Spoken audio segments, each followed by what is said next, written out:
Assalamualaikum warahmatullahi wabarakatuh. Halo semua, kembali lagi dengan saya Andini Lagading, mahasiswi Universitas Bosowa, Fakultas Psikologi, Program Studi Psikologi.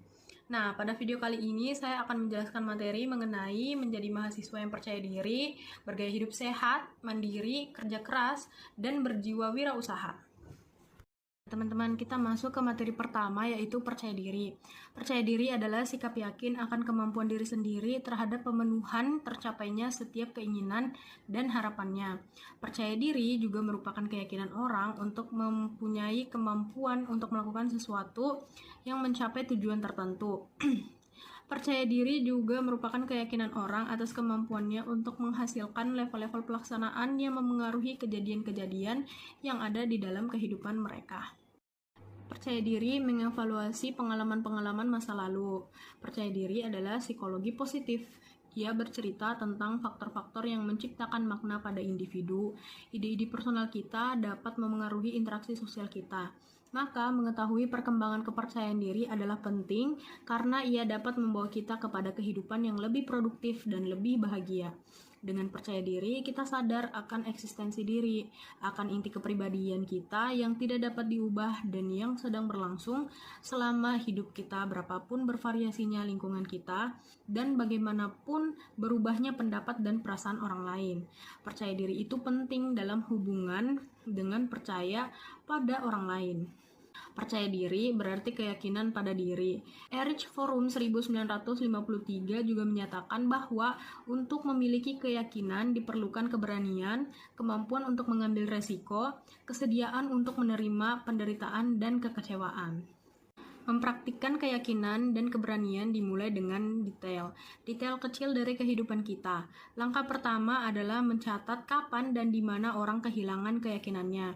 Melihat melalui rasionalisasi yang digunakan untuk menemukan kembali keyakinannya yang hilang, dan untuk mengenali di mana orang bertindak dalam cara yang pengecut, dan lagi-lagi bagaimana orang merasionalkannya. Dengan demikian, masalah percaya diri ini adalah masalah diri sendiri. Bagaimana sang diri itu percaya pada dirinya? Pertama-tama adalah penggantungan cita-cita atau goal setting atau tujuan hidup. Cita-cita ini pun dapat dipecah-pecah ke dalam beberapa tahapan. Misalnya, tahapan perkuliahan adalah lulus dengan nilai yang baik. Setelah itu adalah tahapan kerja dan seterusnya. Dengan percaya diri, kita sebetulnya diajari bahwa kita adalah manusia yang sama dengan yang lainnya. Jika ada yang lebih maju, kita katakan bahwa kita juga manusia sama seperti mereka yang harus makan, minum, dan tidur.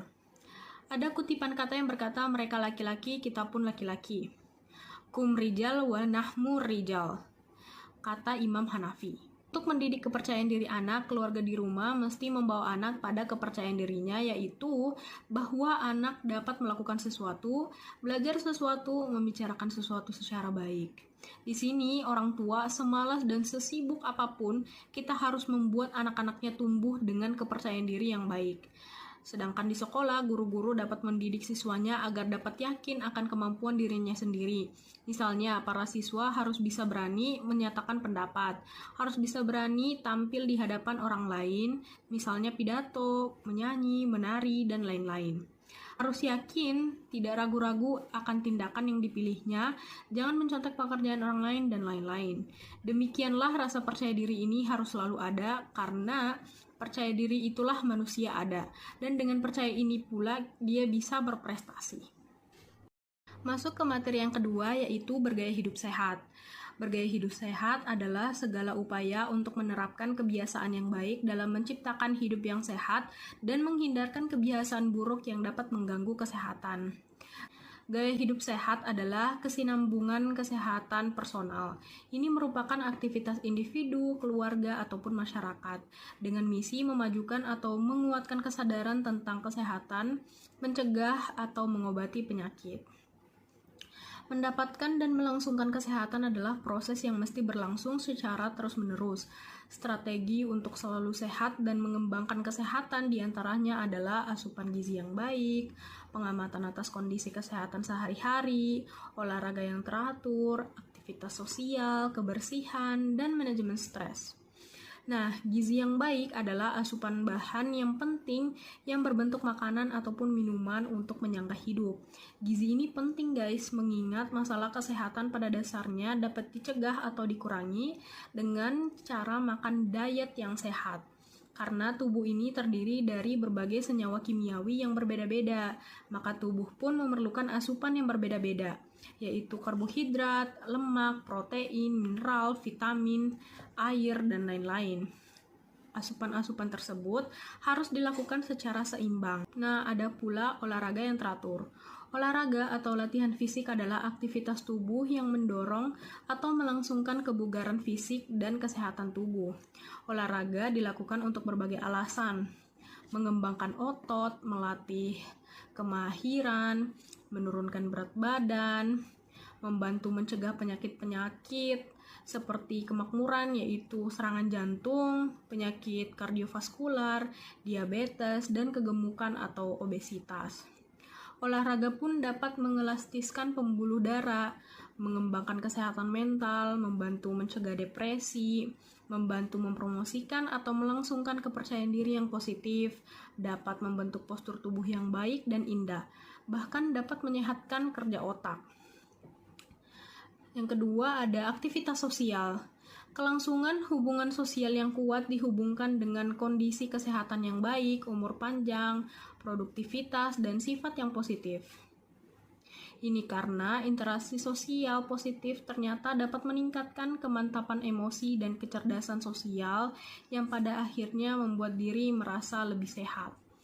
Yang ketiga ada kebersihan. Kebersihan di sini berarti kegiatan menjaga tubuh agar tetap bersih untuk mencegah infeksi atau penyakit dan penghindaran kontak dengan agen-agen yang terinfeksi. Nah, kemudian ada manajemen stres.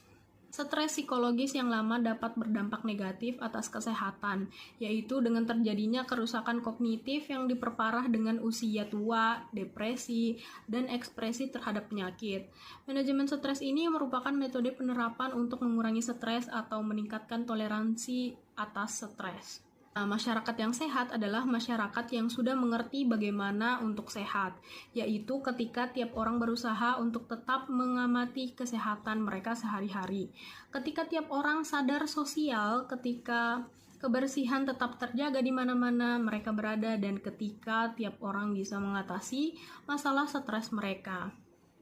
Di rumah, kita bisa mengajarkan kepada anak-anak tentang kebersihan, memerhatikan kondisi kesehatan mereka, dan mengajarkan makanan-makanan yang sehat, mengajak mereka olahraga yang teratur, mengajarkan sikap-sikap positif, dan bahkan mendorong mereka untuk bersikap saling menolong. Nah, di lingkungan masyarakat sendiri, para pemimpin masyarakat, baik formal maupun non-formal, dapat mengajak masyarakat untuk melakukan gotong royong dalam hal kebersihan, saling mengingatkan apabila ada hal-hal yang salah secara kesehatan dalam rumah, pekarangan, dan lingkungan sekitar. Nah, masuk ke materi yang ketiga, yaitu mandiri. Mandiri adalah sikap dan perilaku yang tidak mudah tergantung pada orang lain dalam menyelesaikan tugas-tugas. Dalam keluarga, kemandirian atau self-reliance adalah sifat yang harus dibentuk oleh orang tua dalam membangun kepribadian anak-anak mereka. Anak yang mandiri adalah anak yang aktif, independen, kreatif, kompeten, dan spontan. Mandiri mempunyai konsep yang lebih luas daripada percaya diri. Percaya diri itu berhubungan dengan kemampuan-kemampuan diri dan sifat-sifat spesifik yang dapat orang punyai. Sedangkan mandiri itu merujuk pada percaya diri yang orang punyai dalam sumber-sumber yang ada pada dirinya untuk berhadapan dengan situasi apa saja. Dengan demikian, orang yang mandiri adalah orang yang cukup diri, yang mampu berpikir dan berfungsi secara independen, tidak perlu bantuan orang lain, tidak menolak risiko, dan bisa memecahkan masalah, bukan hanya khawatir tentang masalah-masalah yang dihadapinya. Kemandirian ekonomi adalah hal yang amat diajarkan para nabi. Nabi Adam alaihi salam adalah orang pertama kali yang menunjukkan kemandirian dengan cara bertani dan berternak. Nabi Ibrahim alaihi salam adalah contoh nabi yang mandiri secara ekonomis dengan berniaga. Nabi Musa alaihi salam lebih memilih beternak daripada harus menggantungkan nasib kepada Fir'aun. Dan yang menggabungkan peternakan dan perdagangan adalah Nabi Muhammad SAW. Kemandirian ekonomi itu pula yang dijalani para ulama. Imam Hanafi sendiri adalah pedagang dan Al-Kahsaf adalah pedagang sendal. Dalam kemandirian ekonomi ini, kita diajarkan untuk lebih bisa menjadi kepala ayam daripada ekor sapi, yang artinya lebih baik berusaha sendiri daripada mengekor kepada orang lain. Sebab di situ ada perjuangan, ada pengalaman, ada ilmu, dan ada kebebasan, hal-hal yang membuat kita lebih kuat. Kemandirian ekonomi ini pun diakui oleh Nabi Muhammad SAW sebagai sebuah budaya. Tidak dapat dipungkiri juga, globalisasi memang sedang terjadi di tengah-tengah kita. Banyak orang yang datang ke negeri kita untuk mencari uang, menyodor sumber daya alam, menjual produk-produk teknologi, dan mereka pun semakin kaya. Sementara kita sendiri pergi ke luar negeri untuk mencari uang kecil, menjadi pekerja kasar atau pembantu rumah tangga, dan kita pun menjadi semakin miskin. Maka dari itu, kita perlu mengembangkan diri dalam beberapa hal. Yang pertama itu ada informasi. Kita harus membudayakan untuk selalu menghargai informasi. Tanpa informasi, kita tidak bisa berbuat apa-apa. Yang kedua, teknologi. Sedapat mungkin kita harus nyambung dengan teknologi, tidak gagap teknologi atau gaptek. Teknologi akan selalu lebih memudahkan kita untuk bersikap mandiri. Dan yang terakhir, spesialisasi. Zaman ini adalah zaman spesialisasi.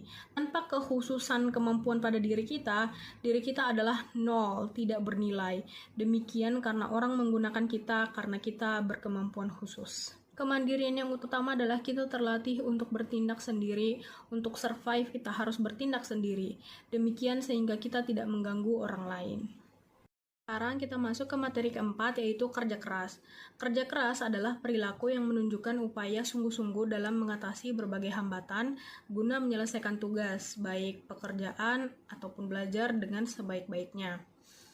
Pantang menyerah adalah salah satu tanda dari kerja yang keras, yaitu usaha menyelesaikan kegiatan atau tugas secara optimal. Kerja keras ini dapat ditandakan dengan 3 hal.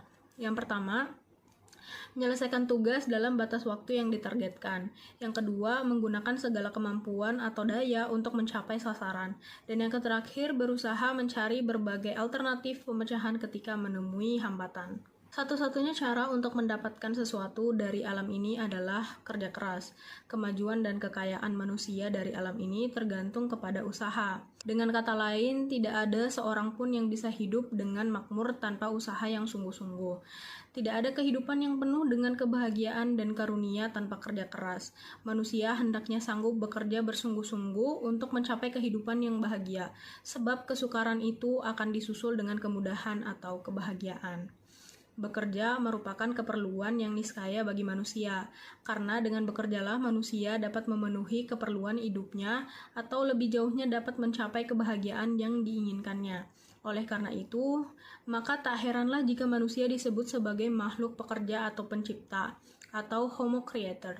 Namun bekerja bukan pun sekedar memenuhi hajat hidup saja. Bekerja adalah hal yang complicated yang menyangkut pula masalah ketuhanan dan aspek-aspek lainnya. Tujuan bekerja bukanlah sekedar memenuhi naluri alamiah sebagai makhluk hidup, yaitu hidup untuk kepentingan kelangsungan hidup atau survival saja. Memenuhi keperluan hidup juga adalah salah satu tujuan bekerja. Namun demikian, pemenuhan keperluan sesuai dengan naluri tertentulah harus terarah dengan tujuan mulia dan mengikuti jalan yang lurus yang diridhoi olehnya. Maka kita diperintahkan untuk mendapatkan rezeki yang halal. Bekerja juga berarti ibadah. Sayyidina Ali radhiyallahu anhu menyebutnya sebagai hayyatuna kulluha ibadah, atau hidup kita semuanya adalah ibadah. Kegiatan kerja ini juga betul-betul mulia dan bahkan menurut para uzul fiqh adalah sama wajibnya dengan peribadatan yang ditujunya. Sebab menurut mereka al-amru bi syai'in amrun bi wasa'ilihi, yang artinya perintah terhadap sesuatu juga perintah terhadap perantaranya. Atau dalam kaidah usul fikih lainnya, ma la ya'timu al-wajib illa bihi fahuwa wajib. Apa saja yang tidak akan sempurna sesuatu yang wajib kecuali dengan sesuatu yang lain, maka yang kedua itu pun wajib adanya. Bekerja juga dapat menolak kejahatan. Demikian karena dengan bekerja yang baik, maka pada saat itu pula pekerjaan yang buruk terkurangi. Banyak data nyata dalam kehidupan bermasyarakat yang menyatakan bahwa kejahatan dan kemungkaran itu terjadi karena adanya pengangguran. Maka bekerja dengan baik adalah juga mengurangi bahan menolak segala bentuk kemungkaran. Sekarang kita masuk ke materi yang terakhir, yaitu berjiwa wirausaha. Berjiwa wirausaha adalah sikap dan perilaku yang mandiri dan pandai atau berbakat mengenali produk baru, menentukan cara produksi baru, menyusun operasi untuk pengadaan produk baru, memasarkannya, serta mengatur permodalan operasinya. Nah, berwirausaha atau entrepreneurship adalah tindakan menjadi seorang usahawan yang dalam bahasa Prancis kata itu berarti orang yang melakukan inovasi dan mempunyai keahlian keuangan dan bisnis dalam rangka mentransformasi inovasi menjadi benda-benda ekonomis. Singkatnya, sikap itu berarti memulai bisnis baru. Istilah wirausaha ini lahir dari perkataan usaha yang berarti daya, upaya, termasuk ikhtiar, kegiatan, dan lain-lain untuk melaksanakan suatu pekerjaan. Jiwa wirausaha sangatlah penting untuk dipupuk, karena wirausaha dapat bermanfaat. Yang pertama itu membina manusia berkualitas. Dengan wirausaha dapat dibina sikap dan kepribadian usahawan agar senantiasa mencintai kesuksesan dalam setiap usaha yang dilakukan. Untuk itu diperlukan kepribadian yang tangguh yang mempunyai sifat-sifat usahawan sukses. Yang kedua, memupuk kerjasama sosial. Tiap manusia mempunyai kebutuhan yang banyak, tetapi dia sendiri hanya mempunyai kemampuan dan waktu yang terbatas. Disitulah diperlukannya pertolongan dan kerjasama dengan orang lain, dan kewirausahaan ini adalah salah satu cara untuk menyempurnakan segala bentuk kebutuhan sesama manusia. Yang ketiga, menyediakan lapangan kerja. Selain dapat memberi sumbangan kepada masyarakat untuk tujuan kehidupan yang lebih mudah, usahawan juga menyediakan peluang pekerjaan kepada masyarakat, karena usahawan tidak mampu untuk mengendalikan urusannya sendirian. Tentu mereka memerlukan bantuan pihak lain untuk membantunya dengan menyediakan peluang pekerjaan kepada mereka. Yang keempat, sumber kemajuan negara. Wirausaha tidak hanya diperlukan oleh individu, ia pun dibutuhkan oleh seluruh rakyat dan negara. Jika kewirausahaan meningkat, negara akan mencapai kemajuan yang tinggi dan muncul sebagai negara yang kuat dan mampu memberi kemakmuran kepada rakyatnya. Yang kelima, menjadikan usahawan yang sukses, yang profesional di bidang usaha. Menjadi usahawan itu tergantung dari kemampuannya untuk melihat dan merebut peluang-peluang yang ada yang disebabkan permintaan atau demand yang tidak dapat dipenuhi atau supply oleh usahawan lain. Hal ini melibatkan kejelian dalam mengapresiasi teknologi baru, peluang-peluang baru, sumber-sumber daya alam yang belum ditambah, dan teknik-teknik baru di dalam jasa pelayanan mereka. Kemampuan dan kegigihan dalam menghadapi semua itulah yang akan memunculkan usahawan yang sukses. Yang keenam dan yang terakhir, memberi kontribusi pada pembaruan. Kewirausahawan mampu meningkatkan kualitas kehidupan masyarakat melalui penemuan-penemuan baru, daya kreativitas, inovasi, dan perhatian yang dimiliki oleh para usahawan mampu penggunaan sumber daya secara maksimal ke arah penghasilan produk atau jasa yang bermutu untuk kepentingan umum. Hal lain yang menjadi sifat penting usahawan adalah hemat. Ciri hemat adalah memanfaatkan sumber daya yang dimiliki secara efisien. Apa yang dapat diindikasikan dengan sifat hemat dalam berwirausaha adalah yang pertama, tidak menghamburkan uang untuk membeli barang yang tidak memiliki nilai manfaat. Usahawan yang hemat akan mengurangi ongkos produksi, dan dengan sendirinya organisasi bisnisnya akan bersifat hemat dan dapat memberikan keuntungan. Yang kedua, bersedia menggunakan daur ulang. Usahawan yang baik adalah yang dalam rangka meraup keuntungan, dia berani untuk tetap bertahan pada fasilitas dan bahan-bahan yang ada. Yang ketiga, menggunakan bahan-bahan praktik secara efisien. Efisiensi atau penggunaan secara tepat sangat diperlukan dalam wirausaha. Dengan ini, tidak ada barang yang mubazir, semua harus berguna dan menguntungkan. Terdapat pula 3 komponen penting yang bisa dikembangkan menjadi metode manajemen beretika. Ketiga komponen itu menyentuh hal-hal yang berkaitan dengan manajemen strategis, operasi kewirausahaan, dan metode pembuatan keputusan. Dalam manajemen strategis diperlukan 4 hal, yaitu fokus, prioritas, taktik, dan perencanaan. Fokus adalah salah satu faktor yang strategis untuk menjadikan wirausaha dapat dioperasikan dengan cara yang terbaik. Prioritas, kita diajarkan untuk membuat keutamaan yang mana akan lebih didahulukan dalam menjalani bisnis daripada yang lain.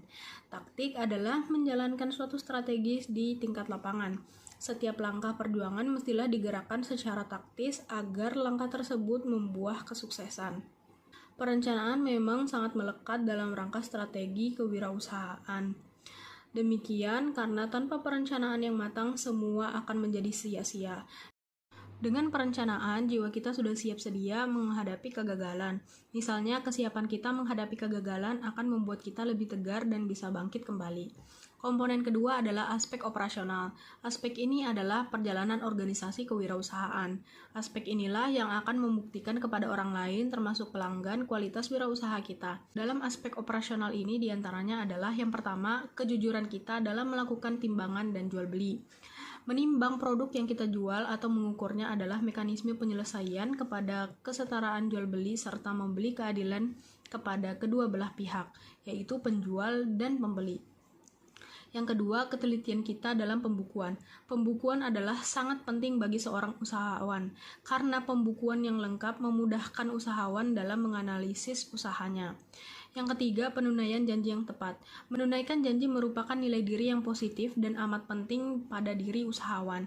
Yang keempat, dipersiapkannya saksi atau bukti yang diperlukan dalam transaksi supaya tidak ada hal buruk di kemudian hari. Wirausahawan harus siap sedia dengan adanya sakti atau bukti. Yang kelima, mematok keuntungan yang terlalu fantastis. Janganlah kita mengambil untung yang banyak, tetapi sesudah itu tidak ada pembeli.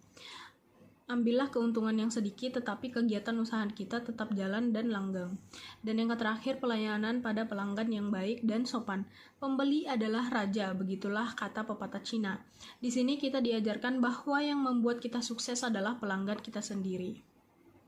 Sudah banyak buku dan media yang menceritakan tentang jiwa wirausaha itu, tetapi yang penting adalah memulainya. Ada Guillaume Think Big, Start Small, Act Now, atau yang artinya berpikir besar, bermula dari yang kecil, dan bertindak sekarang adalah betul-betul harus dipikirkan dan dilaksanakan dalam dunia wirausaha. Sekian video materi dari saya, apabila ada salah kata mohon dimaafkan. Assalamualaikum warahmatullahi wabarakatuh.